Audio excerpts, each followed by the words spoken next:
자, 안녕하세요. 연금박사 이용주입니다. 오늘도 일주일 기다리셨죠? 네. 매주 월요일 저녁 9시 연금에 대한 실시간 연금 상담해드리는 연금박사 라이브 오늘도 진행하도록 하겠습니다. 많은 분들이 또 들으셔서 관심 가져주시고 많은 질문 해주시면 답변해 드리도록 하겠습니다. 매주 월요일 저녁 7시 매주 월요일 저녁 9시 연금박사 라이브 매주 월요일 저녁 9시에 진행하고 있으니까 잊지 마시고 들어오셔서 여러분 함께 해주시면 좋겠습니다. 날씨가 더워지면서 이제 또 여기저기 또 이제 야외로도 다니실 거고, 좀 바쁘시겠지만, 그래도 매주 월요일 저녁에는, 연금박사 라이브가 함께하고 있다. 여러분 생각하시면서 들어오셔서, 질문해 주시고, 또 많은 분들에게도 또, 공유해 주셔서, 많은 분들이 연금에 대한 궁금증을 해결해 가시기를 바라겠습니다. 자, 항상 이렇게 또 계속 들어오신 분들도 계속 들어오셔서 너무 감사드리고요. 또 새로운 분들도 오셔가지고 질문해 주시면 감사하겠습니다. 연금박사 라이브는, 사실 뭐 누가 그러시더라고요. 이렇게, 실시간으로 방송하는 거 쉽지 않다. 맞죠. 사실. 웬만큼 전문성이 없어가지고는 실시간으로 이렇게 답변해 드리기 쉽지 않습니다. 근데 뭐, 그만큼 또 열심히 또 공부하고 있고, 또 우리나라에서 연금에 대해서, 제가 뭐 박사학위가 있는 건 아니지만, 그래도 연금에 대해서 가장 많이 공부한 사람으로서 여러분들에게 연금에 대한 궁금증을 해결해 드리는 것은 저의 또 숙명이자 또 권리이자 의무이자인 것 같습니다. 그래서 오늘도 여러분께 또 연금에 관련된 좋은 내용들 공유해 드리도록 하겠습니다. 일단 오신 분들 인사해 주시고요. 또 궁금한 거 있으면 남겨주시면 답변해 드리도록 하겠습니다. 진종호님 반갑습니다. 오늘도 오셨네요. 그죠? 바람소리님 반갑습니다. 야화님 반갑습니다. 유영숙님 반갑습니다. 뿌니님 안녕하세요. 키코님, 항상 좋은 내용 감사합니다. 라일락님, 반갑습니다. 타로 어머님 오셨네요. 반갑습니다. 테임스방님, 안녕하십니까. 안진마님, 반갑습니다. 자, 리치맘님, 오래간만에 오신 것 같습니다. 감사합니다. 솔개님, 반갑습니다. 권기영님도 반갑습니다. 송성자매님도 반갑습니다. 김상우님, 반갑습니다. 데이비드리님, 반갑습니다. 네, 이렇게 들어오시면, 인사해 주시면 제가 또 답변 다 해드리도록 하겠습니다. 오선홍님, 영상 생방 시청만 하시다가 용기 내어 봅니다. 네, 그죠?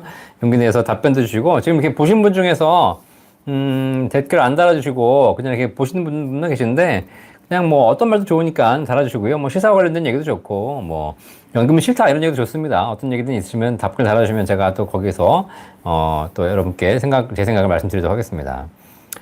허니배우님도 반갑고요. 봄향기님도 반갑습니다. 처음 인사드려서 감사합니다. 제가 지난주에 베트남 갔다 왔어요, 베트남. 그래서 이제 베트남에 나트랑이라고 아시죠? 나트랑. 이제 우리나라 사람들 많이 가는 관광 휴양지인데, 다낭도 많이 가시고, 뭐, 나트랑도 많이 가시는데, 이제 저희 회사에서 행사가 있어가지고, 나트랑을 한 3박 4일 정도 갔다 왔습니다.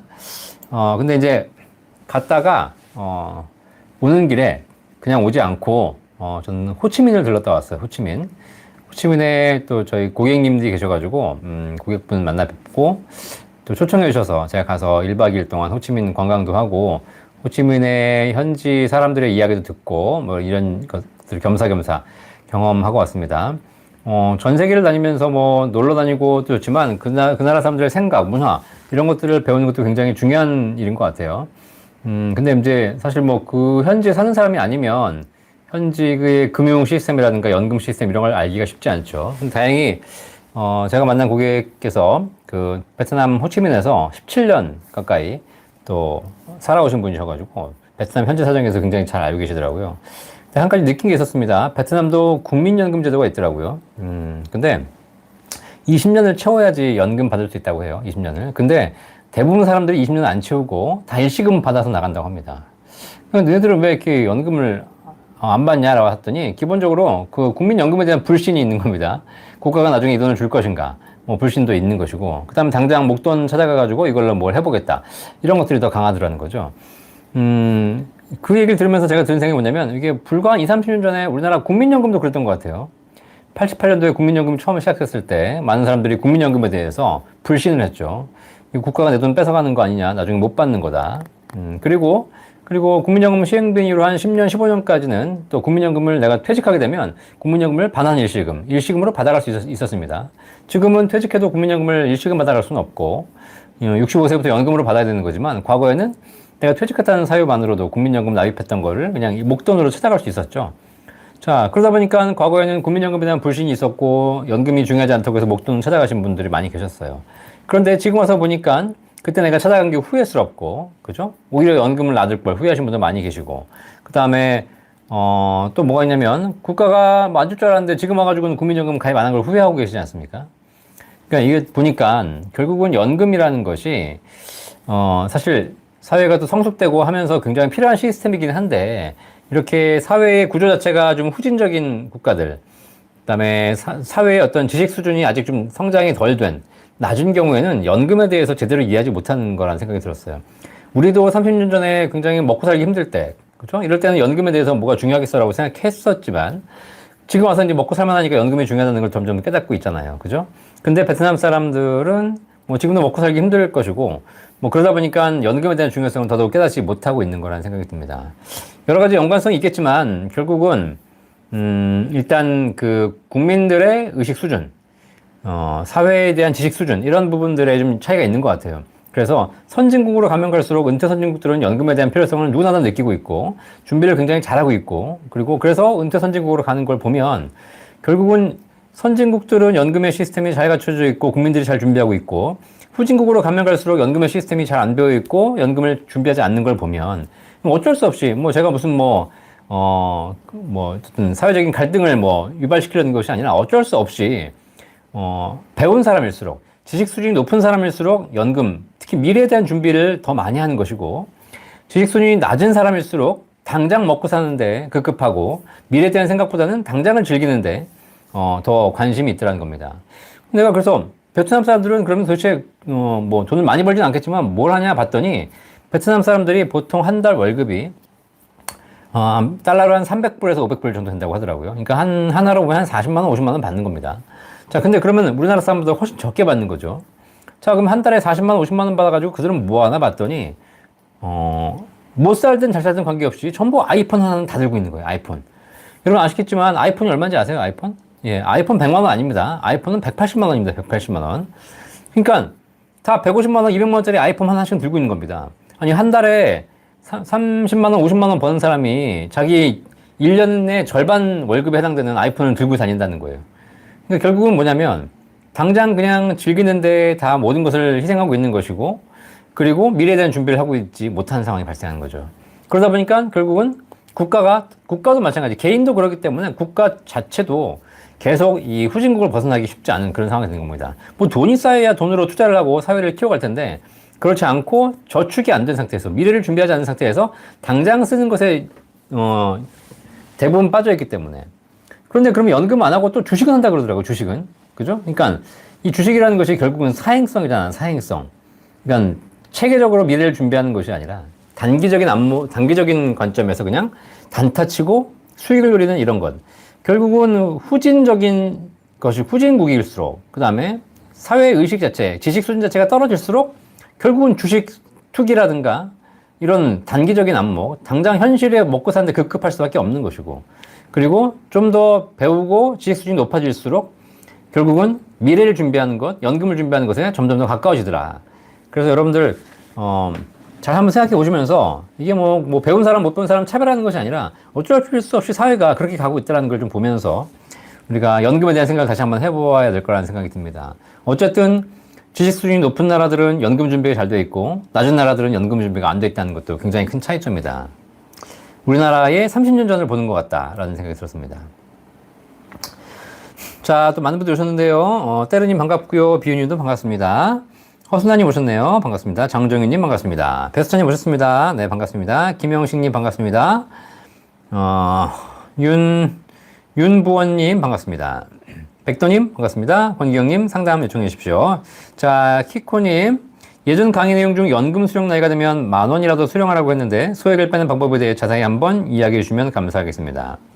현재 저는 연금 수령 조건이 되고 아직 정년이 남아서 5년 이상 더 납부하려고 합니다.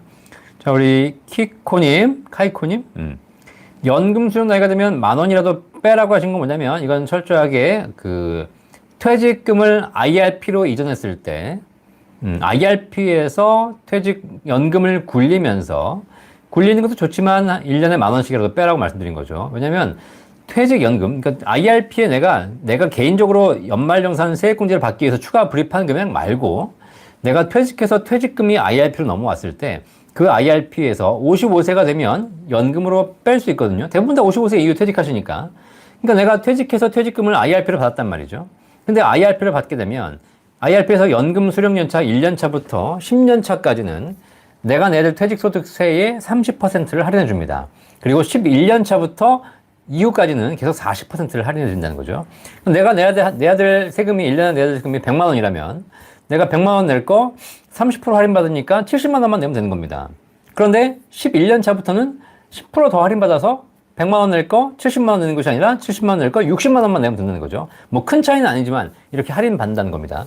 자, 그러면 내가 세율을 좀 더 할인받을 수 있다면 연차를 늘리는 게 좋겠죠. 근데 연금저축이나 일반 뭐 이런 것들은 연차에 대한 의미가 없습니다. 거의 사실상 한도를 찾는 것 말고는 의미가 없는데 퇴직연금을 IRP로 받는 것에 있어서는 연금을 인출하는 것을 1년 차로 본다는 거죠. 그러니까 내가 오늘 10,000원을 인출했다 그러면 올해가 1년 차가 되는 겁니다. 내년에 인출하지 않았어요. 그러면 2년 차가 사라지는 겁니다. 그 후에 인출하게 되면 또 2년 차가 되는 것이죠. 자, 그럼 매년 10,000원씩 인출하게 되면 1년 차, 2년 차, 3년 차를 채울 수 있게 되는 겁니다. 그러면 내가 정작 연금을 타야 될 11년 차부터는 그때는 40% 할인된 세율이 할인된 연금을 받을 수 있는 거죠. 근데 그렇지 않고 내가 10,000원씩 10번을 빼지 않고 그냥 11년 차부터 나는 퇴직연금을 빼겠다. 나는 이미 퇴직연금을 IRP로 넣은 지가 10년이 넘었기 때문에 당연히 40% 할인받겠지라고 얘기하시겠지만 그렇지 않다는 거. 연금을 인출한 연차가 없기 때문에 인출하지 않았기 때문에 65세 시작하든 75세 시작하든 85세 시작하든 내가 시작한다면 그때가 1년 차가 된다는 겁니다. 자, 그래서 최대한 이 10,000원씩 빼라는 얘기는 뭐냐면 IRP에 해당되는 것이고요. IRP에 있는 금액 중에서도 내가 추가로 불입한 금액이 것이 아니라 퇴직금을 수령한 금액을 가지고 보시면 되겠습니다. 셀틱클래스코님 안녕하십니까. 베트남 다녀왔습니다. 저 집사람도 베트남 사람인데요. 물어보니 이때 완전 북쪽 지역입니다. 하노이에서 100km 떨어진 하이퐁. 네, 하이퐁이시군요. 네. 네, 맞습니다. 베트남도 연금이 있죠. 네. 베트남은 어쨌든, 관광이 좋더라고요. 그렇죠? 물가도 싸고, 그렇죠? 네.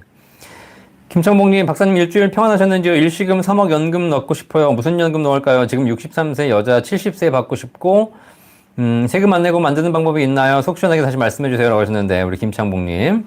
3억 정도의 연금을 하실 거면 일시불 연금도 가능하고, 일시불을 가지고 매월씩 나눠서 월 납입으로 연금도 가능하겠죠. 자, 그런데 일단, 일시불은 인당 1억까지 비과세 되고 있기 때문에, 나 1억, 배우자 1억까지 가능하고요. 그 가입한 연금에 대해서 나중에 연금 탈 때 세금 없이 받을 수 있습니다. 이게 이제 세제 비적격 연금 보험에 가입하시면 되는 것이죠. 근데 세제 비적격 연금 보험이라고 무조건 다 좋은 것이 아니라 이 비과세 연금 중에서도 우리가 봐야 될 게 뭐냐면 반드시 수익이 높은 연금. 그래서 나중에 연금 탈 때 더 많이 받을 수 있는 연금을 고르시는 게 좋고, 그래서 봤을 때 제가 일시납 연금 중에서 뭐 5% 최저보증 연금이라든가 4.5% 연봉리로 드리는 이런 연금들 말씀드렸죠. 이런 연금들이 우리나라에 있으니까 그런 세제 비적격 연금 보험에 가입하셔가지고 7년 정도 거치하셔가지고 70세부터 연금 받으시면 되겠습니다. 어쨌든 세금 안 내고 받는 방법은 우리나라에 비과세 연금 보험이 있으니까 이걸 활용하시면 될 것 같고요. 그죠? 네. 그 다음에 뭐 세제 적격, 그냥 연금저축, 연금계좌 이런 것도 있겠지만 이거는 세금을 안 내는 것이 아니라 과세 이연, 세금 내는 시기를 늦춰주는 연금이니까 뭐 안 내는 건 아니고요.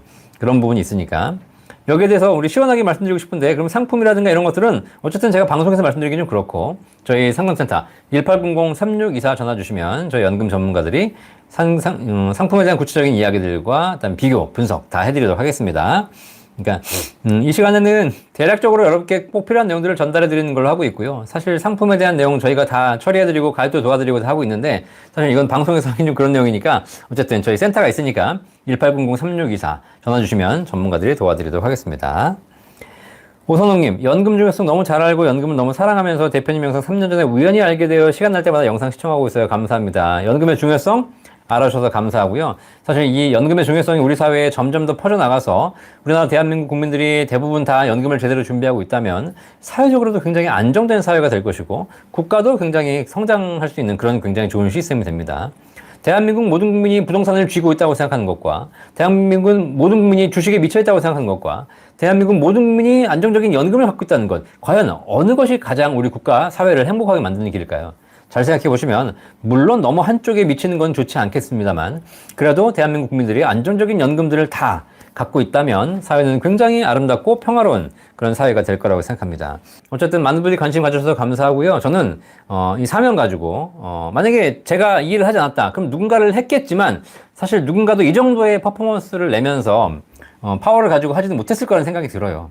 어쨌든 제가 이 사회에 태어났기 때문에 제가 21세기 대한민국에 살고 있는 사람으로서 그래도 태어났으니까 사회에 뭔가는 기여하고 해야 될 거 아닙니까? 그러면 사회의 연금의 중요성을 알리고 많은 분들이 연금을 가입해서 이걸로 보다 더 안정하고 행복한 노후를 보낼 수 있다면 그냥 저는 제 인생에서 할 일 제대로 한 겁니다. 그냥. 그죠? 예. 그래서 여러분들도, 여러분들이 뭐, 연금에 대한 중요성을 뭐 더 알리고 이러지는 쉽지 않으시겠지만 주변 사람들에게 연금 박사라는 사람이 있다.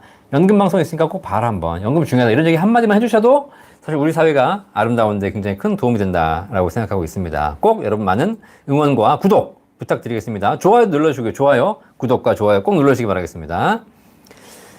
박혜정님, 납입 완료된 연금저축보험은 그대로 수령할까요? 라고 하셨는데, 자, 연금저축보험 그대로 지금 현재 납입 완료되셨고 55세가 넘으셨다면 연금으로 받으실 수 있거든요. 근데 연금저축보험이기 때문에 그렇게 공시율 따라갈 거기 때문에 금리 연동형이니까 그렇게 수익이 높지는 않을 겁니다.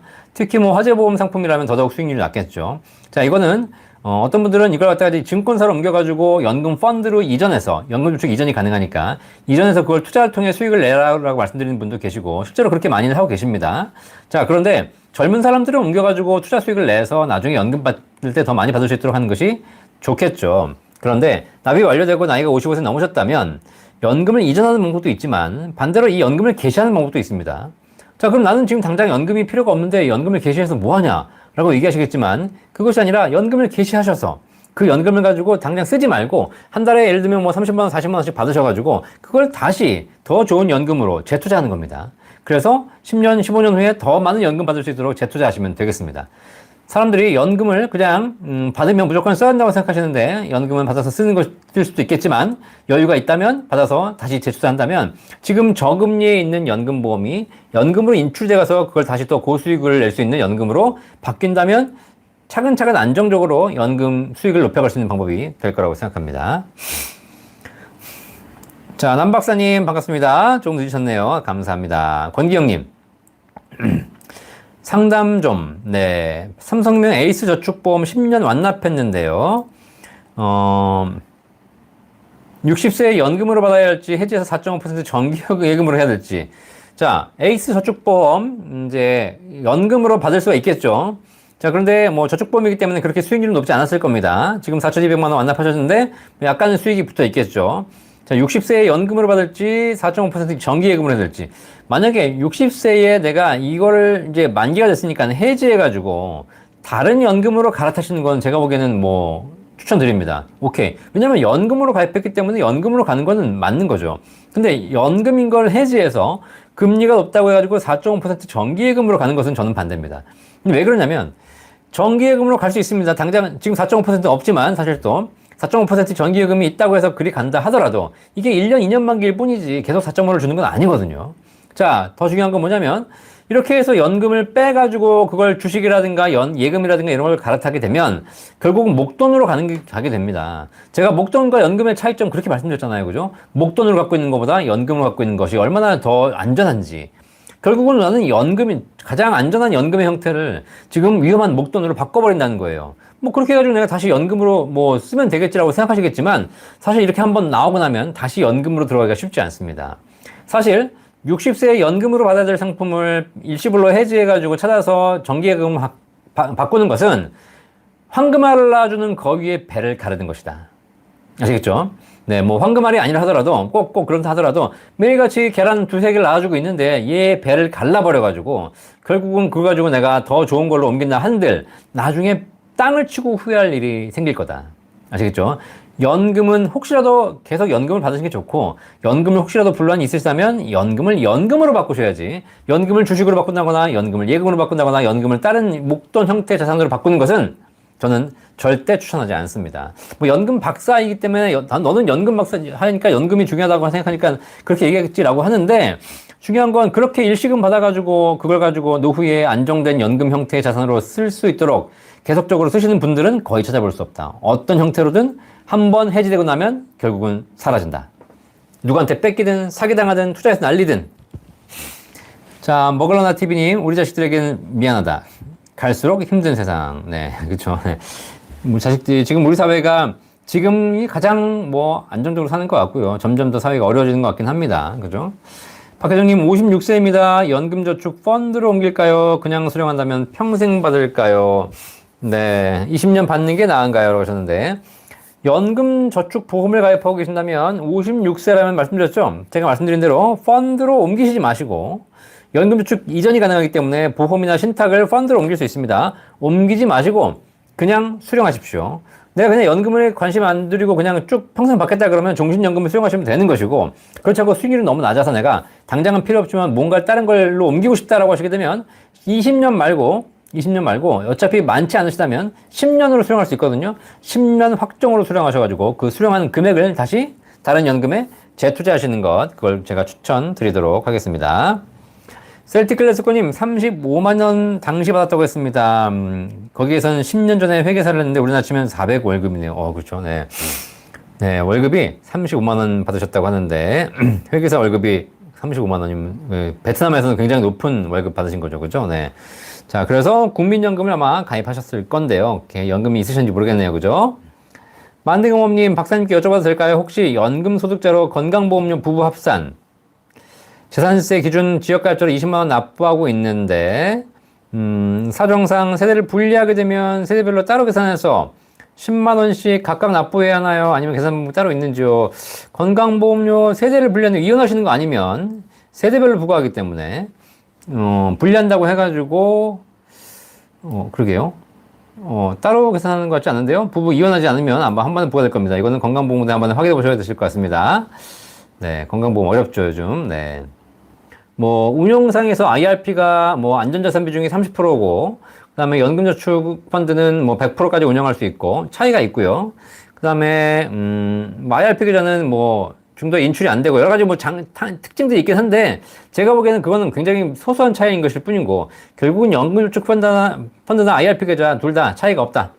라고 보시면 되겠습니다. 그러니까 계좌를 여러 개 만들지 마시고, 내가 연금을 수령해야 될 거라면, 수령하는 계좌와 납입하는 계좌를 따로 분리할 수는 있겠습니다만, 그렇지 않을 거라면 그냥 IRP 계좌를 만들지 마시고 연금저축 펀드에다가 바로 넣어서 받는 방법도 있으니까 그냥 계좌 하나로 운영하시는 게 제일 좋을 것 같습니다. 그죠? 뭐 어차피 연금 펀드 계좌에서 웬만큼 투자는 다 할 수 있잖아요. 근데 물론 IRP 계좌에서 투자할 수 있는 상품들이 약간 더 차이가 있는 경우 있습니다. IRP는 예적금이 가능하거든요. 예적금. 그러니까 내가 예적금 중심으로 해야 되겠다라고 하게 되면 IRP 계좌를 만드시고, 그렇지 않고 나는 그냥 펀드라든가 ETF 중심으로 하겠다라고 하시면 연금 펀드 계좌로 그냥 하시면 좋겠습니다. 그러니까 이렇게 약간 어떤 상품 운영할 것인가에 따라 좀 다르다라고 보시면 되겠습니다. 자, 금월천님, IRP 퇴직연금에서 연 1200만 원 이상 수령 시 종합소득세 신고해야 하는지요? 라고 하셨는데, IRP 퇴직연금에서 퇴직금 원금 상관없고요. IRP 퇴직연금에서 내가 개인적으로 추가 불입한 세액공제 받은 원금과 그 계좌에서 발생한 수익, 그걸 합쳐서 쌓여있는 금액에서 연간 1200만 원 이내로 수령하셔야 되고, 초과한 경우에는 16.5% 분리과세를 선택할 수 있습니다. 종합소득 신고하실 수도 있고, 그렇지 않고 16.5% 분리과세 선택하실 수 있다는 거죠. 자, 그런데 지금 IRP 퇴직연금에서 라고 물어보셨으니까, 만약에 그 IRP에 있는 금액이 퇴직금 원금이다. 퇴직금 원금. 그죠? 예, 그렇다면 연간 1200만 원 조건에 해당되지 않습니다. 퇴직금 원금은. 그냥 빼고 싶은 대로 빼시면 됩니다. 아시겠죠? 그러면 10년 차까지는 30% 할인받는 것이고 11년 차부터는 40% 할인받는다. 그렇기 때문에 이 1200만 원으로하고는 관계없다. IRP에 추가 불입한 원금에 대해서만 해당한다라고 보시면 되겠습니다. 효주님, 연금 박사님 6%월 50만 원 가입 중인데 추납을 연말에 한꺼번에 납입해서 비과세 되나요? 그리고 추납도 최저보증 되나요? 라고 말씀하셨는데 맞습니다. 일단 최저보증연금 5%, 6%, 7%는 상품도 있는데 이 최저보증연금들은 다 추가 납입한 것도 최저보증이 됩니다. 납입한 날로부터 6% 이렇게 보장이 되는 거기 때문에 추납하시면 될 것 같고요. 자, 추납을 연말에 한꺼번에 납입해서 비과세 되나요? 라고 해서 1월 1일부터 내가 가입한 날 관계없이 1월 1일부터 12월 31일까지 납입한 총액이 1,800만 원 이내야 됩니다. 그러니까 한 달에 50만 원씩 내고 계시니까 1년이면 600만 원 내시겠죠. 그러면 12월 말일 날 600만 원 냈으니까 1800까지 1200이 남아있잖아요. 1200 한 번에 일시불로 내셔도 괜찮습니다. 그럼 비과세 유지가 됩니다. 그럼 1800 채우는 거니까요. 자, 그런데 만약에 내가 다른 연금을 모르게 또 가입한 것도 있고, 만약에 그렇다면 다른 연금에 예를 들면 10만 원짜리가 있다. 그럼 그 10만 원 때문에 1810만 원이 든다면 그러면 비과세가 깨져버립니다. 이건 평생 되돌이킬 수 없는 그런 부분이 되는 거죠. 단 한 번이라도 연간 1800 한도 납입액을 초과한다면 비과세 혜택은 받을 수 없습니다. 그렇기 때문에 연말에 이렇게 한꺼번에 하시는 분들 반드시 한도 확인해서 내 비과세 한도가 남아 있는지를 체크해 보시고 하시는 게 좋아요. 나도 모르는 사이에 뭐가 더 있다거나 누가 뭘 잡고 있다거나 그러면 안 되는 거니까 이렇게 한 번에 추가 납입하시는 분들은 반드시 비과세 한도를 체크한 후 하시기를 바라겠습니다. 그래야지 뒤탈이 없다.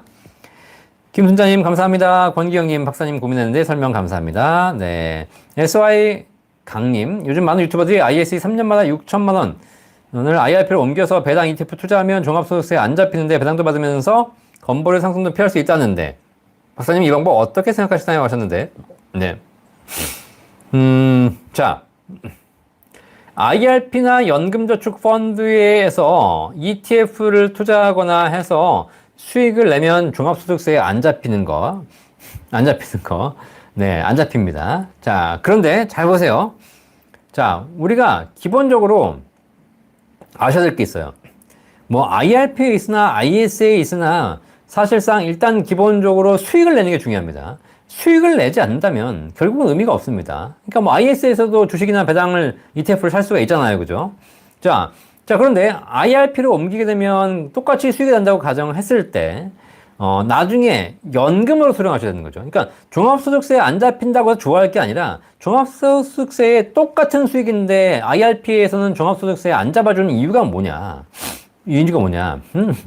여기에서 IRP 들어온 돈에 있어서 발생한 수익에 대해서는 나중에 연금 탈 때 10년 이상 연금으로 나눠받아야 되는 것이고, 그리고 그걸 금액을 합쳐서 연간 1200 이내로 수령해야 되는 것이고, 이런 조건들이 있어요. 자, 그러니까 그런 조건 하에서 하게 되면 5.5%만 과세한다는 겁니다. 5.5%만. 분리과세하고 종료하기 때문에 세금을 안 내는 건 아니고, 그리고 종합과세에 안 잡히려면, 종합소득세 안 잡히려면,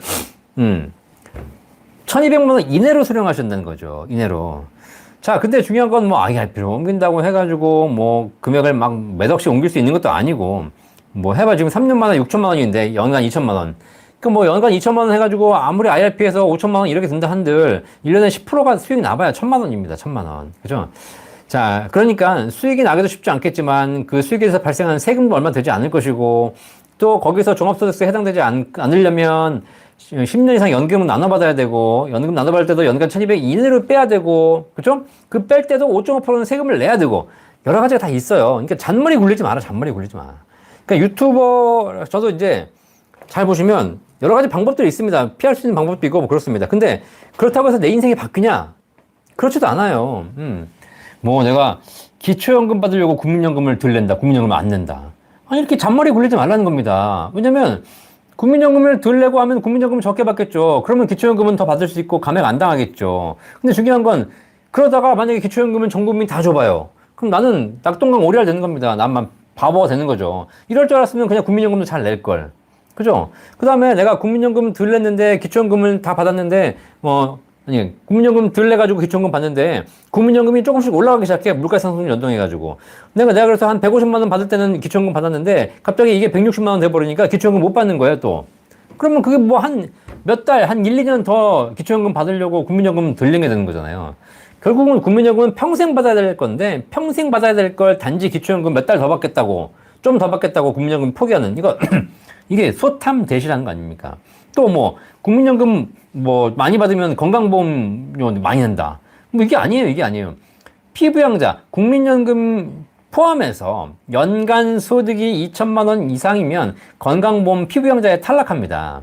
그죠? 예. 자, 그러면 국민연금 포함해서 소득이 연간 2천만 원 왔다 갔다 하시는 분들은 조절해가지고 피부양자 탈락 안 되도록 해서 피부양자가 돼가지고 건강보험료를 안 내도록 하시는 거 방법이에요. 근데 중요한 건 내가 그래서 올해는 건강보험 피부양자가 돼가지고 건강보험료 안 냈어. 근데 내년에 국민연금이 올라버렸네? 나는 오르기 싫은데 국민연금이 올려주는 걸 어떻게 해? 그리고 만약에 또 국가에서 제도를 바꿔가지고 국민연금 지난번에 2,000이었는데 지금 1,500을 바꿔버려. 그럼 어떻게 싹 다 들어오는 겁니다. 나는 2,000 맞추려고 죽어라고 노력해가지고 평생 맞췄는데 제도가 바뀌어버리면 또 낙동강 오리알 되는 겁니다.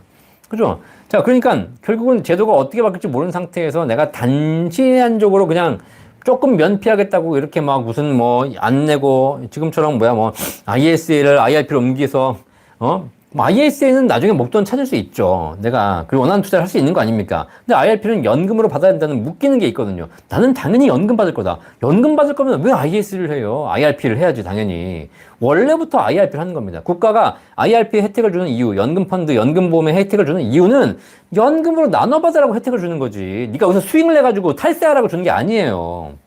본 광고는 생명보험 광고 심의 기준을 준수하였으며 유효기간은 심의일로부터 1년입니다. 아시겠죠? 그러니까 어차피 이렇게 왔다 갔다 하는 철새들은 제가 보기에는 절대 절세 못한다. 철새들은 절세 못한다. 아시겠죠?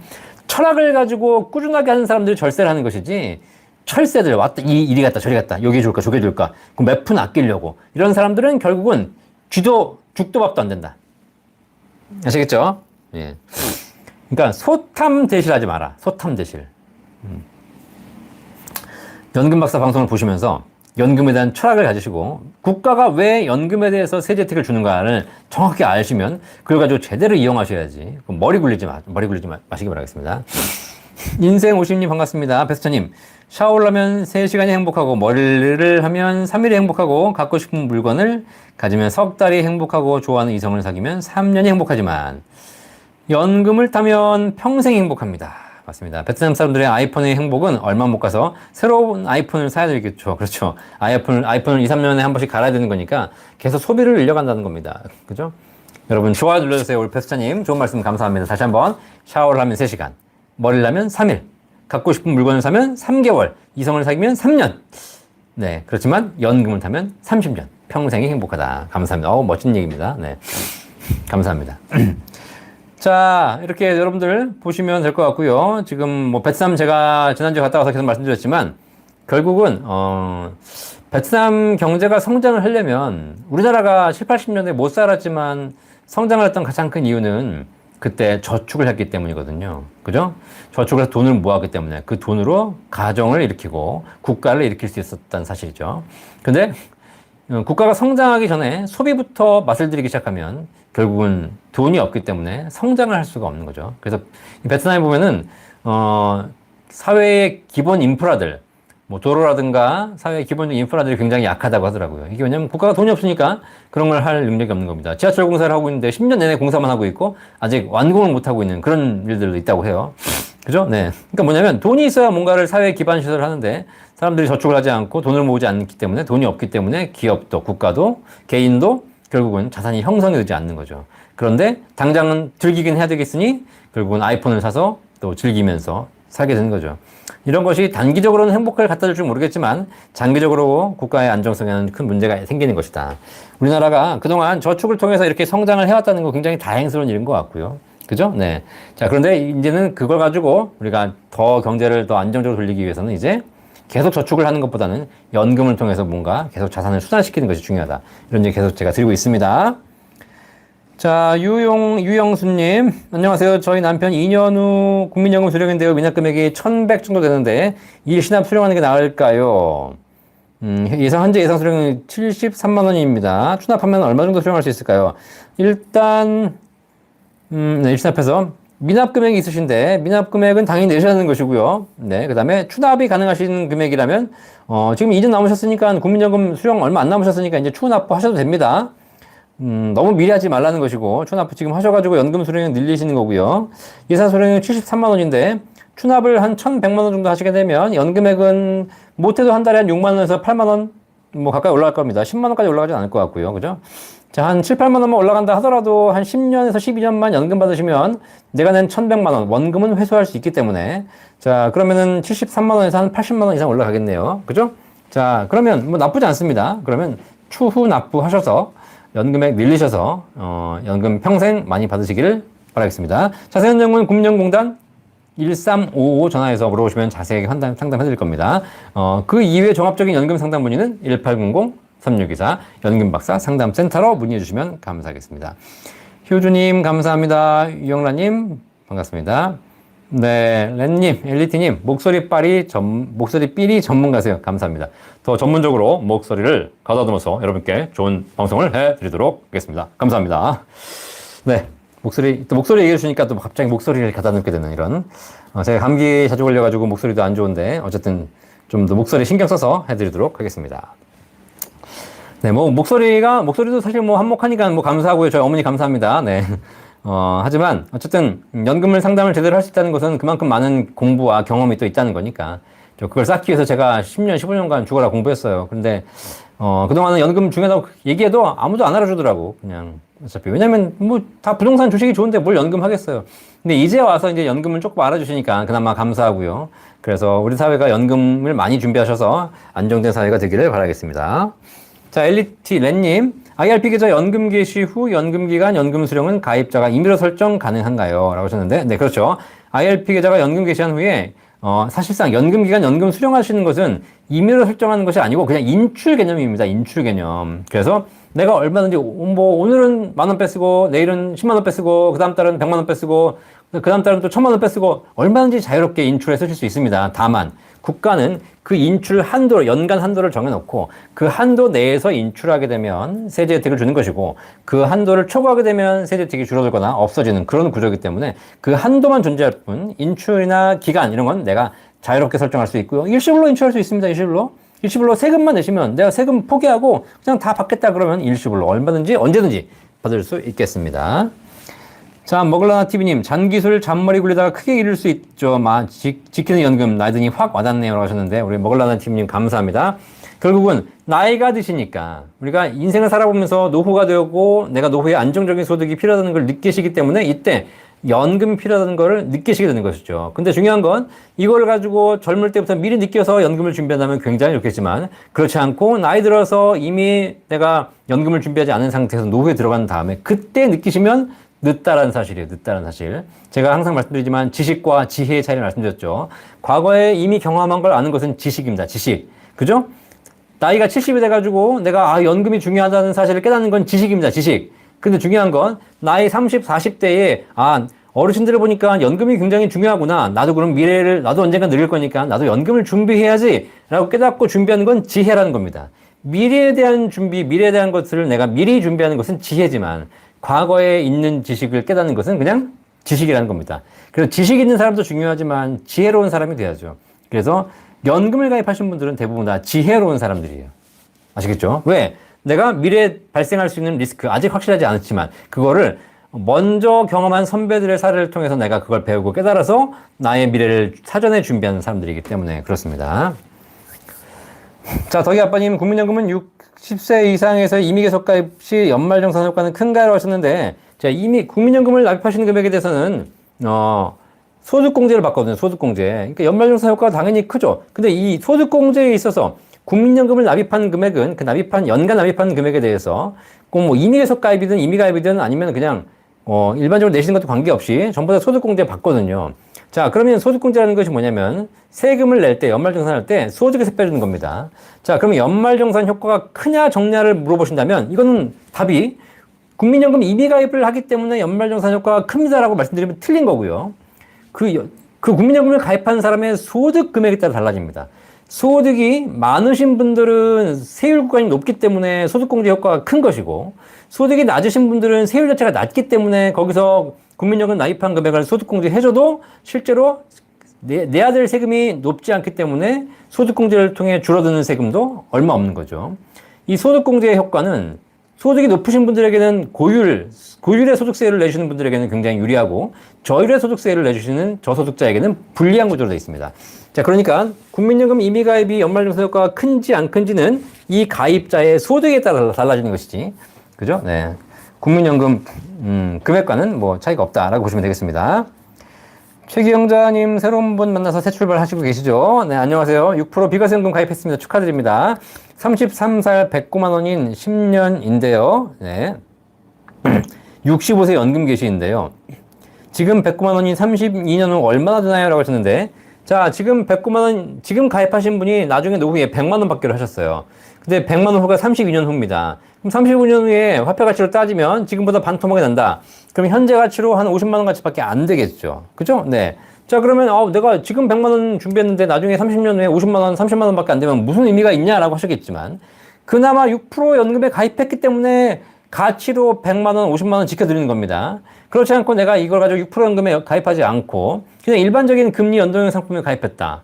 수익이 별로 없었다. 그럼 나중에 내가 32년 후에 내가 열심히 저축해봐야 그 가치는 30만 원, 20만 원, 10만 원도 안 될 수 있다는 겁니다. 그나마 연금을 가입할 때 많은 분들이 30년 후에 받는 연금액이 화폐 가치를 감안했을 때 큰 의미가 있겠냐라고 하시겠지만 그렇기 때문에 높은 수익을 내는 연금을 가입하셨다는 거죠. 이거는 사실 연금의 문제가 아니라 주식, 부동산, 현금, 예금 다 모든 자산의 공통된 문제입니다. 여러분이 연금을 하시든 주식을 하시든 부동산을 하시든 뭐 예금을 하든 뭐라도 관계없이 이 가입한 자산에 내가 투자한 자산의 수익률이 물가 상승률 이상으로 올라주지 않으면 결국은 30년 후에 화폐 가치가 하락해서 가격 가치가 떨어지는 건 어쩔 수 없는 모든 자산이 피할 수 없는 결과예요. 아시겠죠? 부동산은 화폐 가치를 지켜줍니까? 그렇지 않습니다. 부동산이 지난 30년간 많이 상승해 왔기 때문에 부동산 가진 사람이 물가 상승을 보장받을 수 있었다는 것이지. 근데 그렇지 않고 앞으로 그러면 지금 30억짜리 집이 앞으로 30년 후에 걔가 300억이 된다는 보장이 있습니까? 없죠. 옛날에 3억짜리 집이 지금은 30억을 하고 있지만 지금 30억짜리 집이 앞으로 30년 후에 300억이 될 가능성 없다는 얘기예요. 30억이나 되면 다행이야. 30억짜리 집이 앞으로 30년 후에 그대로 30억을 유지한다? 얘는 화폐 가치 하락을 보장받지 못한 겁니다. 그렇죠? 결국 가치에 대한 문제가 생기는 거죠. 자, 그래서 연금이냐 주식이냐 부동산이냐 문제가 아니라 여러분들이 화폐 가치 하락에 대한 부분을 방어하시려면 여러분이 가입하신 연금이든 주식이든 부동산이든 모든 상품의 수익이 적어도 물가 상승률 이상의 수익이 나는 자산에 하셔야 된다. 그나마 6% 최저보증 연금은 연간 6%씩 계속 수익을 보증해 드리기 때문에 연금 개시 전까지 그게 나중에 얼마가 되든 관계없이 그나마 하고 있기 때문에 그 가치가 보장되는 것이다 라고 보시면 되겠습니다. 자, 이거는 연금의 문제가 아니고 산수의 문제입니다. 산수의 문제. KHROST님, 연금저축보험과 IRP 중 무엇을 노후 연금으로 넣어야 할까요? 오셨는데, 연금저축보험과 IRP 중 노후 연금으로 넣어야 할까요? 이거는 사실 큰 차이가 없는데요. IRP를 가입하셔가지고, IRP도 보험사에서 가입하실 수가 있고, IRP를 가입하셔서 그 안에서 예금 적금을 운영하실 수도 있고, 채권형 펀드를 운영할 수도 있고, 주식을 운영할 수도 있겠죠. 자, 어쨌든, 내가 연금저축과 IRP 중에 뭘 해야 됩니까? 라는 것이 아니라, 내가 연금저축을 가입했으면 어떤 금융회사에 가입할 것인가? IRP에 가입했으면 거기서 어떤 상품을 운영할 것인가에 따라서 여러분 노후에 대한 것이 달라지는 것이지 이 계좌를 가지고 고민할 건 아닌 것 같다. 셀틱클래스커님 소탐 대실 감사합니다. 소소한 거 탐하다가 대실 더 큰 것을 잃는다라는 거 여러분 잘 아시죠? 네, DV님 6% 최저보증연금 비과세 가능합니다. 대신에 1인당 한도가 존재하니까 그 한도를 체크해 보시기를 바라겠습니다. 우리 셀틱클래스코님이 배수찬님 말씀에 공감해 주셨습니다. 감사합니다. 구독과 좋아요 눌러주시고 궁금한 점은 언제든지 질문해 주시고 이 시간 이후에도 궁금한 점은 1800-3624 연금박사 상담센터에서 전화 주시면 여러분 연금에 대한 모든 궁금증을 해결해 드리고 있습니다. 우리나라 유일의 연금 전문 상담센터 연금박사 상담센터가 있습니다. 연금박사가 여러분의 노후를 지켜드리도록 하겠습니다. 전화하기 어려우신 분들 이렇게 매주 월요일 저녁 9시에 라이브 들어오시면 댓글로도 질문 주시면 답변해 드리고 있고요. 연금에 대한 모든 궁금증 있으시면 저희 센터에서 해결해 드리고 있습니다. 유영란님, 연금저축 10년 끝나고 5년 거치해서 지금 한 달에 22만 원 받고 있고요. 7년째 재가입해서 내고 있는데 정년이 2년 남았어요. 10년을 못 채웠는데 퇴직하고도 10년을 채워야 하나요? 설명 좀 부탁드립니다. 10년 끝나고 5년 거치해서 7년째 재가입해서 내고 있는데 정년이 2년 남았습니다. 자, 연금저축 상품은요, 10년을 채워야 될 이유는 없습니다. 5년만 채우면 연금을 받을 수 있고요. 그죠? 네. 그냥 기간만 채우시면 되고, 만약에 연금저축 보험 같은 경우에는 퇴직했음에도 불구하고 소득이 없음에도 불구하고 10년을 채워야 되는 상품이 있습니다. 이런 상품들은, 만약에 내가 채우기 어렵다. 그러면 연금저축 보험회사에서 상품을 운영하지 마시고, 그걸 증권사로 옮기세요. 네. 그냥 내가 10년 못 채우고 8년 만에 증권사로 옮기면 됩니다. 연금저축 펀드로 옮기시면 됩니다. 그럼 연금저축 펀드로 옮기면 그때부터는 납입 의무가 사라집니다. 그러면 그냥 8년차 채워진 금액 가지고 옮기셔가지고 그걸 운영하셔서 바로 연금 수령하셔도 되고, 그리고 나중에 한 5년, 10년 후에 수령하셔도 되기 때문에 사실 연금저축 상품 중에서 보험회사 상품만 유일하게 납입기간 뭐 이런 것들이 의무적인 게 존재하는 것이지 증권사의 연금 펀드라든가 은행의 연금 신탁들은 기본적으로 그런 의무 조건이 없습니다. 그래서 이거는 채우시려면 채우시고 채우지 못하겠다. 뭐 어차피 내가 소득도 없는데 무슨 연금저축이냐. 세액공제 받지도 못하는데 세금을 낸 게 없는데 무슨 세액공제냐. 이런 것 때문에 여러분들이 만약에 고민하신다면 그냥 연금저축을 펀드로 이전하시면 되겠습니다. 최기영자님, 가입을 잘한 건지 갈등이 생겼어요. 걱정하지 마십시오. 네, 이거 안 하면 날아갑니다. 아시겠죠? 네. 그러니까 연금 목적이라면 잘하신 겁니다. 자, 리에님, 퇴직금 연말에 나오는데 퇴직연금 해야 할까요? 일시금으로 받는 게 나을까요? 라고 하셨는데, 자, 퇴직금 연말에 나오시면 IRP를 옮기시면 되는데요. 만약에 퇴직금이 적고 근속기간이 길어서 퇴직소득세율이 얼마 안 나온다. 뭐 5%, 3%밖에 안 나온다. 그러면 그냥 일시금을 받으시는 것도 하나의 방법입니다. 다만 일시금 받으셔가지고 그대로 쓰지 마시고 그 일시금 가지고 다시 더 나은 연금으로 준비하시는 방법, 그런 방법이 있으시다면 일시금 받는 걸 추천해 드리겠습니다. 그런데 일시금 받아가지고 명품백 사고 쓰실 거면 그냥 차라리 퇴직연금 받으시는 게 낫고요. 다만 퇴직연금으로 받는 건 좋긴 하나 소득세율이 낮으면 그렇게 연금으로서의 절세 효과는 좀 떨어진다 라고 보시면 되겠고요. 퇴직연금으로 넣어가지고 거기서 IRP에서 운영하는데 잘못 운영해가지고 괜히 뭐 이상한 투자해가지고 손실을 본다면 또 더더욱 의미가 없겠죠. 이제 그런 부분도 한번 생각해 보시길 바라겠습니다. 이런 모든 것들이 제가 방송으로 일반적인 답을 드리지만 더 궁금한 세부적인 솔루션은 저희 센터에 있으니까 센터로 전화 주시면 되겠습니다. 자, 98년도에 가입한 유배당 상품들은 배당이 발생하는 조건이 있습니다. 배당은 뭐냐면 배당이 발생하려면 가입 시점에 기본적으로 정해져 있는 이율이 있을 겁니다. 공시율이라든가 이율. 그 이율보다 수익이 더 났을 때의 그 차액에 대해서 배당을 해드리는 거거든요. 자, 근데 지금 98년도에 가입한 상품들은 대부분 다 그 이율보다 더 공시율이나 이런 정해진 이율보다 실제 수익이 덜 나고 있어요. 그러다 보니까 실제로 사실 수익이 그 상품에서 수익이 발생하고 있는 상품이 아니죠. 그렇기 때문에 유배당 상품을 하더라도 수익 배당을 받지 못하는 상황입니다. 처음에는 98년도 가입했을 때는 배당이 많이 발생할 것이다라고 예시표까지 해줬지만 실제로 IMF 이후에 금리가 떨어지면서 실제 배당이 발생하기는 쉽지 않았다. 그래서 초반에만 조금 발생했을 뿐이고 지금은 배당 상품이라 하더라도 배당이 발생하지 않는다. 그죠? 수익이 발생하지 않으니까 배당이라는 것이 바로 수익을 나눠주는 것이고 손실이 발생하게 되면 배당이 없는 것이죠. 근데 배당이 없다 하더라도 98년도에 가입한 상품 중에서 확정금융 고금리 상품들이 있거든요. 이런 것들은 배당 없어도 그 자체만으로도 굉장히 좋은 상품들이 많이 있습니다. 주인공님, 박사님 새로운 일을 하느라 자주 찾아뵙지 못했는데 여전히 너무 감사합니다. 제 장기 투자에 있어 멘탈 관리자임 해주죠. 감사합니다. 장기 투자 잘하고 계시죠? 지금 삼성전자 주가가 좀 회복하고 있는데요. 그렇죠? 삼성전자 그렇게 내가 사라고 말씀드렸는데 뭐 주가가 떨어지니까 다들 또 왜 사라 그랬냐 뭐 그런 얘기 하시는데 결국은 이렇게 1, 2년, 2, 3년 잠깐 투자해놓고 장기 투자하겠다고 해놓고 1, 2년, 2, 3년 만에 막 실망하고 나가고 이러신 분들이 대부분이었어요. 제가 나간다고 말씀드렸죠. 그러니까 장기 투자라는 것은 그 회사의 주주가 되어서 평생 함께라는 겁니다. 혹시 이 방송 보신 분 중에서 장기 투자, 삼성전자 주주가 되신 분들이라면 평생 함께 하겠다는 생각을 하셔야지 좀 주가가 오르면 잠깐 좋아하고 떨어지면 또 욕하고 막 나가고 이러신다면 장기 투자에 있어서 틀리게 잘못하고 계신 것이다. 멘탈 잡으시고 하시기 바라겠습니다. 주인공님 감사합니다. 맑은 샘물님, 현재 IRP 연금증권사에서 운영 중인데 나중에 연금 수령 시 연간 1,200만 원 이내로 수령하라 하시는데 제가 가지고 있는 모든 연금 수령 금액 합산 1,200 미만인가요? 아니면 IRP 연금 하나만 놓고 연금 수령액 1,200만 원 미만인가요? 라고 하셨는데 일단 제가 가지고 있는 모든 연금 아니고요. IRP도 아닙니다. IRP에 있는 것 중에서 내가 퇴직금 들어온 IRP 말고 내가 추가로 연말정산 받으려고 매년 뭐 600만 원, 900만 원씩 내시는 거 있죠? 그 낸 세액공제 받은 원금과 그 계좌에서 발생한 수익, 요것을 나중에 연금을 받을 때 연간 1,200만 원 이내입니다. 내가 세액공제 안 받은 금액이 들어가 있으면 걔는 1,200만 원에 해당되지 않기 때문에 무작정 다 뺄 수 있는 것이고요. 퇴직금, 원금도 마찬가지입니다. 그러니까 결국은 국민연금도 포함되지 않고 다른 연금 전혀 포함되지 않고 IRP나 연금저축 계좌에 들어있는 연금 중에서 세액공제 받은 원금과 그 계좌에서 발생한 이자, 요것만 1,200에 해당된다라고 보시면 되겠습니다. 염대웅님 안녕하십니까. 나라에서 언플을 하는데 연금개혁방이 어느 쪽으로 할까요? 연금 전문가이신 박사님의 고견을 듣고 싶습니다. 네, 국민연금 개혁 말씀하시는 거죠. 국민연금 개혁은 안 된다. 아시겠죠? 불가능하다. 제 고견입니다. 그죠? 지금은 싸우고 있는데 결국 결론은 못 내고 있잖아요. 못 낼 거예요. 어떻게 내요? 네, 어차피 나눠 먹게 하는 건데. 뭐 파이가 더 커진다면 모르겠지만 정해진 파이 가지고 서로 나눠 먹게 하고 있는데 얘가 더 먹으면 얘는 덜 먹게 되는데. 그죠? 결국은 이거는 세대 간의 갈등일 수밖에 없고요. 흉내만 내다 끝날 겁니다. 그죠? 제가 그래서 안 된다고 말씀드렸죠. 국민연금 개혁은 불가능합니다. 아시겠죠? 결국은 더 문제를 키워갈 수밖에 없다. 그렇죠? 그러다 보니까 답은 없고 문제만 커지는데 누가 하겠어요? 그냥 차일피 미루는 것이죠. 흉내만 내는 것이죠. 그럼 더 큰 폭탄이 이제 폭탄 돌리기를 하는 것이죠. 그래서 결국은 국민연금의 문제는 어쩔 수 없는데 국민연금 개혁의 문제를 해결하는 것이 제가 국민연금을 푸는 문제가 아니라고 말씀드렸어요.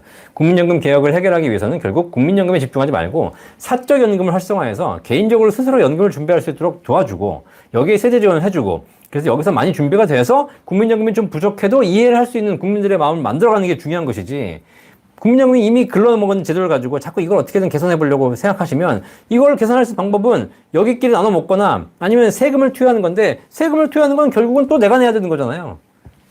방법이 없는 거죠. 네. 엘리티님, 연금 수령이 인출 개념 확 와닿네요. 오늘 방송에 만난 거 행운입니다. 감사합니다. 김나마스테님, 청년형 소득공제 장기펀드, 연금저축펀드 둘 중에 가입을 고민 중인데 이게 혹시 이런 질문 해도 될까요? 라고 하셨는데 자, 목적이 완전히 다릅니다. 청년형 소득공제 장기펀드는 국가에서 장기펀드로 한 5년 정도 투자하게 되면 납입하는 금액에 대해서 지원을 해주겠다라고 하는 것이잖아요. 이거는 투자를 통해서 목돈 마련 목적입니다. 연금저축펀드는 노후에 연금을 받게 목적으로 하는 거예요. 목적이 완전히 다른 상품입니다. 아시겠죠? 자, 그러니까 서로 고민하실 것이 아니라 고민할 필요가 없어요. 왜냐면 내가 목돈을 만드는 목적이면 청년 소득공제 장기펀드 하시는 것이고 내가 30년 후에 연금 받을 목적이면 연금에 하시는 게 맞습니다. 이게 비교할 걸 비교해야죠. 그죠? 네. 우리가 무슨 간장, 케찹과 마요네즈를 비교한다. 비교하는 거죠. 내가 케찹에 찍어 먹을까, 마요네즈 찍어 먹을까. 그렇죠? 이거는 당연히 비교입니다. 근데 케찹과 오징어를 비교하면 안 되죠. 케찹을 먹을까, 오징어를 먹을까. 이러면 안 되지. 그냥 오징어를 케찹에 찍어 먹어야지. 서로 전혀 다른 거라고 보시면 되겠습니다. 예.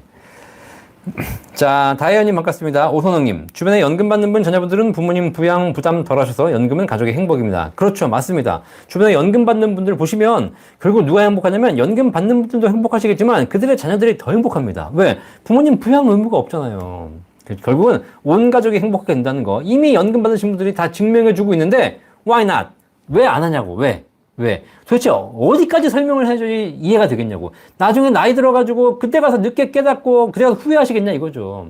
그죠? 그렇게 사지 마시고 젊을 때 연금에 대한 중요성 깨달으셔라. 사실 우리가 사례가 없다면 모르겠지만 이미 연금 받는 사람들이 누구나 다 행복하게 받고 살고 있는 걸 뻔히 보면서 왜 안 하냐고. 왜? 도대체. 자, 그래서 이런저런 불만, 불평, 그다음에 여러 가지가 의견이 많이 있으시겠지만 다 좋습니다. 다. 어쨌든 그런 걸 한다 하더라도 그럼 나는 어떤 연금을 준비할 것인가 꼭 하나는 제대로 하시기를 바라겠습니다. 자, 김수님 반갑습니다. 우리 딸도 85년생인데 6% 연금 가입했습니다. 네. 생방을 열심히 듣고 또 공부하신 분 그렇군요. 감사합니다. 네. 언제나 햇살님 반갑습니다. 박사님 주택연금 받으면 기초연금 깎여서 받나요? 네. 주택연금 받는 건 내 집 담보로 대출 받는 것이기 때문에 기초연금하고 아무런 상관없습니다. 주택을 가지고 있는 거는 기초연금에 영향을 미칩니다. 주택을 가격이 비싸면 기초연금 못 받게 되는 것이죠. 깎이는 건 아니고 대상이 되냐 안 되냐 들어가는 겁니다.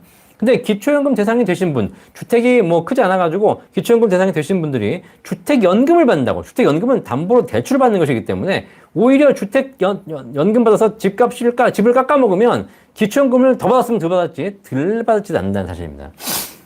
자, 다이어님 방송 잘 듣고 계셔서 감사합니다. 성범방님, 올해 12월 달에, 그 다음에 물어보시는 분 있네. 자.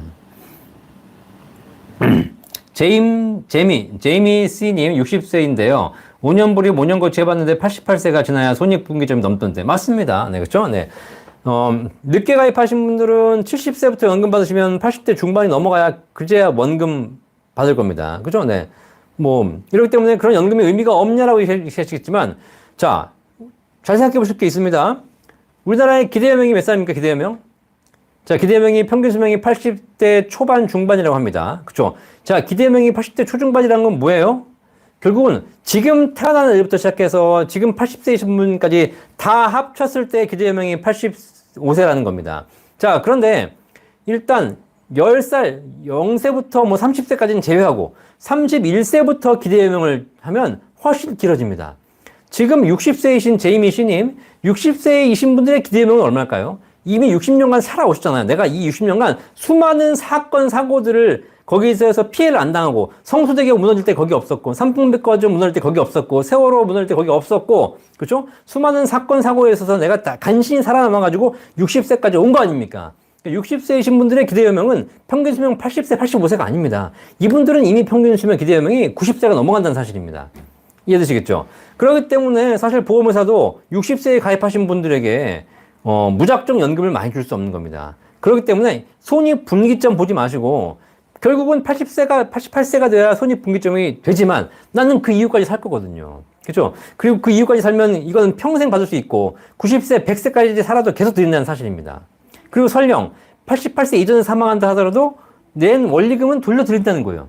그렇기 때문에 사실상 이렇게 계산기 두들겨서 하셔도 사실상 이익인데 중요한 건 계산기 안 두들기고 평생 안정적인 소득을 받는다 하게 되면 그것도 더 중요하다는 겁니다. 그러니까 제이미 씨님 제가 말씀드릴게요. 계산기 두들기시면 나는 88세 이전에 죽을 것 같은데? 라는 생각하시면 가입하지 마세요. 그러면 그냥 내가 저축하거나 투자하는 게 낫습니다. 그런데 중요한 건 그렇게 저축해서 투자한 돈 과연 88세까지 있을까요? 그리고 만약에 내가 88세 이후까지 살게 된다면 그 다음 나의 노는 어떻게 되는 것이죠? 이런 가치적인 부분을 고민하셔야지 연금에 대한 답이 나옵니다. 그렇지 않고 계산기 두들겨서 하시는 분들 중에서 잘 보세요. 계산기 두들겨서 행복한 사람 있습니까? 없죠. 네. 이해되시겠죠? 자, 그러니까 연금은 계산기 두들긴 상품이 아니다. 꼭 명심하시기 바라겠습니다. 네. 자, 이영란님 감사합니다. 다이어님, 연금저축펀드 2년째 들고 있는데 세금 혜택을 못 받아서 매도하려고 하는데요. 이때도 세금 내야 하는 건가요? 연금저축펀드 2년째 들고 있는데 세금 혜택을 못 받아서 매도하려고 하시는데요. 자, 만약에 내가 연금저축을 가입했는데 연말정산 세액공제 혜택을 신청하지 않거나 받지 못했다. 그럼 그냥 해지하시면 됩니다. 내가 돌려받은 세금이 없기 때문에 내야 될 세금도 없는 것이죠. 덕이 아빠님, 현재 새로 취직하는 직장의 퇴직금 제도가 한 달에 한 번씩 하나은행 IRP 계좌에 퇴직할 때까지 매달 나눠주는 DC형 방식을 채택하고 계시거든요. 자, 퇴직까지 10년 정도 남았는데 어떻게 운영해야 할까요? 자, 일단 하나은행 IRP 계좌에 퇴직할 때까지 매달 나눠줄 겁니다. 그러면 매월 월급에 한 8.25%가 들어오겠죠. 자, 그럼 이걸 가지고 여러분이 이제 운용하셔야 되는 건데 매달 꾸준하게 들어오는 거니까 지금 앞으로 10년 남으셨다면 제가 보기에는 굳이 안정적으로 하실 필요 없이 뭐 우량한 펀드에다가 한 달에 꾸준하게 납입을 적립식으로 꾸준히 사시는 게 좋지 않을까 생각합니다. 그 투자 수익이 좋을지 안 좋을지는 알 수 없으나 그래도 우리가 주가라든가 경제가 꾸준히 상승한다는 가정하에서 적립식으로 꾸준하게 투자하시는 것은 어쨌든 투자에서는 굉장히 많이 권해드리고 있는 방법이기 때문에 우량한 펀드에다가 꾸준하게 적립식으로 매수하시는 것 좋을 것 같습니다. 사실 10년 정도 하시고 나면 설령 뭐가 안 좋다 하더라도 크게 손실이 발생하지 않으니까 걱정하지 않으시고 적립식 펀드에다가 투자하시면 되겠습니다. 네, 최상수님 목소리가 정상으로 돌아왔습니다. 감사합니다. 정상으로 돌아왔는데 또 언제 안전할지 모르겠죠. 네, 감사합니다. 자, 아문재님 47세입니다. 국민연금 20년 가입했는데 국민연금 못 받는다던데 계속 가입해도 되나요? 라고 하셨는데 뭐 국민연금 못 받는 게 아니죠. 적게 받는다는 얘기지. 계속 가입하세요. 국민연금 최소한의 노후 준비니까 하시기 바라겠습니다. 세우광님, 국민연금 추납금도 소득공제 받을 수 있습니까? 그럼요, 당연하죠. 연간 내시는 국민연금 납입액에 대해서는 기본 보험료를 내시나 추납을 하시나 전부 연말에 소득공제 받을 수 있습니다. 네. 제이미 씨님, 제가 고민하는 부분도 말씀하신 바로 그것입니다라고 하는데 맞습니다. 그렇죠? 자, 그래서 연금의 가치로 보시고 판단하시는 것이 가장 중요하다. 연금을 숫자로 판단하시면은 답이 안 나오거나 뭐 별로 불만족스러울 수 있으실 겁니다. 그렇죠? 네.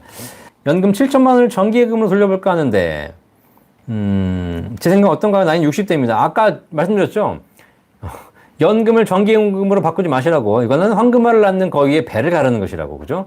정기예금 이자가 좀 높다 해가지고 돌렸다가 다시는 연금으로 돌아오지 못하고 여기저기 투자나 사기로 날리실 가능성이 크다 라고 보시면 되겠습니다. 특히 60대이시면 이제 연금을 받으셔야 될 나이인데 조금 더 수익 보겠다고 해가지고 배를 가르는 것, 황금알을 낳는 거기에 배를 가르는 거 굉장히 위험한 행동이시라는 거 꼭 알고 계시면 되겠습니다. 그냥 잘 운영하셔가지고 연금으로 받으시기 바라겠고, 정작 진짜 수익이만 받는다 그러면 연금을 개시하실 빨리 10년 확정 이렇게 빨리 받으셔가지고 그 빨리 받는 금액을 다시 연금에 재투자하시는 방법이 있으니까 그렇게 찾아보시면 되겠습니다. 그런 여러 가지 방법에 대해서는 연금박사 상담센터 1800-3624에서 도와드리고 있으니까 여러분 다 전화하셔가지고 연금에 대한 구체적인 상담 받아보시면 여러 가지 대안들을 말씀드리도록 하겠습니다.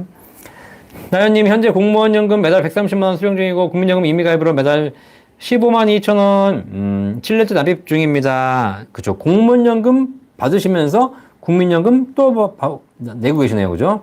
계속 납입하면 피부형제 탈락돼서 건강보험료를 납부하게 되면 손해인 것 같아서 그만 납부하는 게 좋을까요? 현재 63세입니다.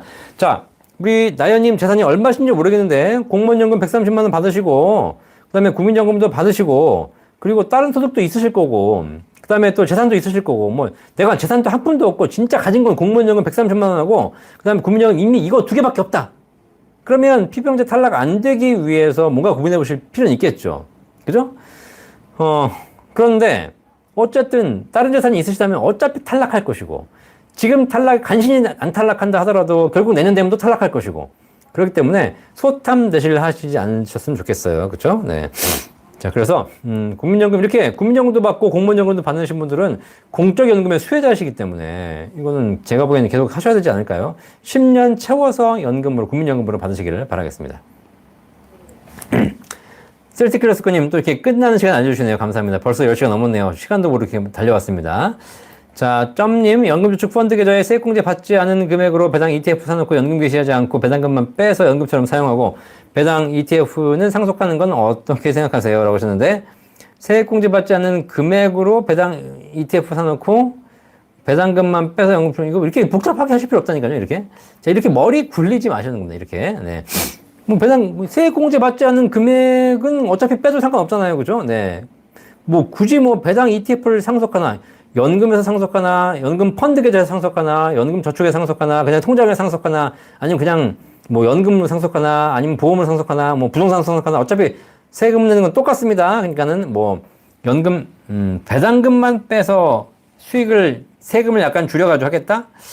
뭐, 그렇게 방법이 있겠지만, 결국은 이렇게 하시는 분들 다 나중에 에라 모르겠다. 다 뺏으자. 그러실 거예요. 그러니까 이게 이론적으로는 가능합니다. 현실적으로는 쉽지 않다. 자, 야원님 감사합니다. 난세님 감사합니다. 베제크님 연금이 최고입니다. 이제 베제크님 오셨네요. 그죠? 저희 친정부모님은 연금 덕분에 걱정 없으십니다. 감사합니다. 다들 이렇게 받고 계시죠? 몽당이님 감사합니다. 허니배우님 감사합니다. 최상수님도 감사합니다. 자, 유영수님도 감사합니다. 자, 오늘 이렇게 실시간 연금 상담 또 1시간 진행했습니다. 매주 월요일 저녁 9시 연금박사 라이브에서는 연금에 대한 모든 궁금증을 해결해드리고 있습니다. 여러분이 연금에 대한 궁금증 있으시면 여러분 또 여러분 가족, 여러분 아시는 분은 모두 다 해결해드릴 테니까 저희 연금박사 라이브 오셔가지고 궁금한 점 있으시면 다양하게 질문해 주시면 감사하도록 하겠습니다. 혹시 여기서 해결되지 못하신 부분 있으면 1800-3624 저희 연금박사 상담센터 전화 주시거나 100-500.kr 연금박사 홈페이지에 오시면 100세 인생 평생월급 500만원 만들어 드리도록 하겠습니다. 자, 한 주 동안 또 건강하게 지내시고 또 별일 없이 잘 지내시고 연금 준비 잘 하셔서 우리 대한민국 모든 국민이 행복한 노후를 보낼 수 있기를 바라겠습니다. 오늘 참여해주신 모든 분들 감사드리고요. 월요일 저녁, 다음 주 월요일 저녁, 9시에 연금박사 라이브에서 뵙도록 하겠습니다. 감사합니다. 네, 감사합니다. 네, 난세님, 집 2채 5억 정도 되는데 기초연금 받을 수 있습니다. 국민연금. 네, 전체적으로 아마 뭐 5억 정도 이내시면 특별한 일 없으면 기초연금 받을 수 있을 것 같습니다. 이거는, 세부적인 내용은 주민센터에 확인해 보시면 되겠습니다. 다들 수고하셨습니다. 감사합니다. 다음 주에 건강한 모습으로 뵙도록 하겠습니다. 감사합니다. 본 광고는 생명보험 광고 심의 기준을 준수하였으며 유효기간은 심의일로부터 1년입니다.